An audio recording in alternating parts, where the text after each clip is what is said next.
Okay, so 4 weeks left until the midterm elections, November 2nd. What are you looking at right now at this point in the races? Okay, the most exciting thing going on this week is these new polls that Democrats are seizing on, showing that the race is tightening.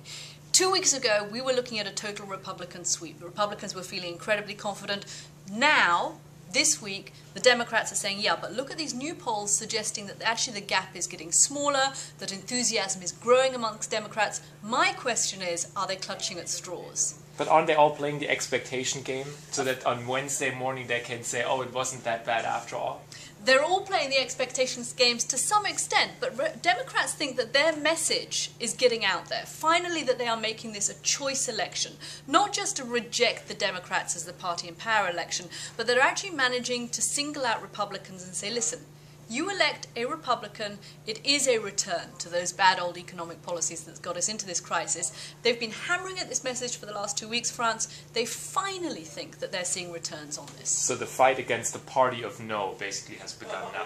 The fight against the party of no, and also we have a viable alternative. It's a tricky message the Democrats are trying to get out at the moment. We understand your pain. We understand that you're hurting, but we also think that the policies we have enacted are actually moving the country in the right direction. That's what they're going to try and do over the next 2 or 3 weeks. And we'll be watching. Thanks, Katty.